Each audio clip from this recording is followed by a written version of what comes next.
So this then enables Bitcoin to be much longer than 80 characters, like way longer.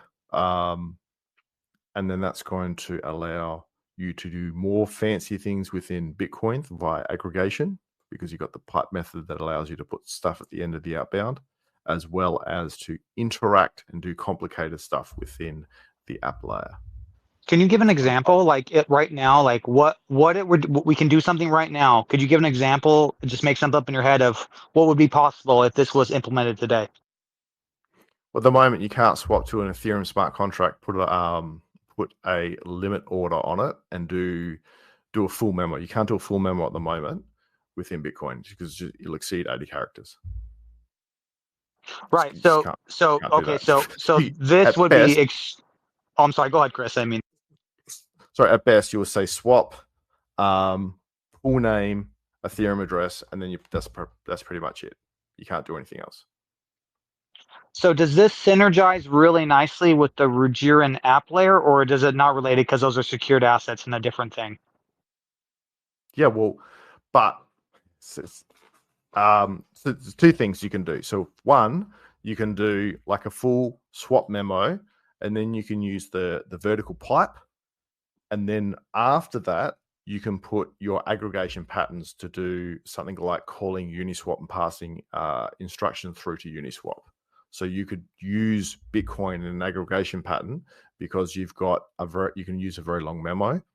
So that's really cool, just base layer swapping through aggregation. Like, everyone does it through Ethereum. Within the Ruggiero context, you can use the execute memo, which is just going to be like X. Then you can add all these parameters. Well, you add the smart contract address and then the parameters after that to call a smart contract with parameters from a native L1 Bitcoin transaction. Because you've got the space to add all that information, it makes it possible. So you could do like, I don't know, call the Ruggiero trade contract to add from L1 Bitcoin to do a limit order within their order book. But with a short memo, you couldn't do that. Yeah, I'm loving this space. This space is like a nerd's wet dream, you guys. You got to share the space right now. Get the nerds in here or nerding out. I love this shit. It's awesome. Kenton, 13 Heavens, did you have anything you wanted to add on that?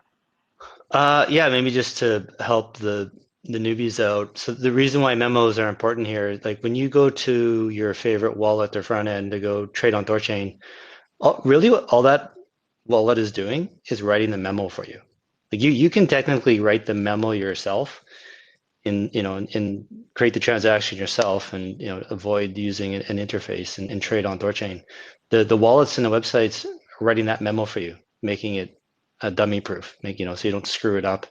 But that's how Thorchain works. That's how all the trades, everything is done is through memos when you send your crypto into Thorchain, and then the nodes read the memo in that token you just sent in, and then that's the instructions that tell the nodes what to do. Right? You send in Bitcoin. Oh, what do you want to buy with it? Oh, is it Ethereum? Is it Ripple? Okay, right? And then that's how Thorchain works. Yeah, and if there's anyone listening to this recording and you're curious about that, you can DM me Patriot Sounds at Patriot Sounds, all one word. Just DM me and I will hook you up with the documentation that explains that. You have to know what you're doing, though. This isn't for beginners.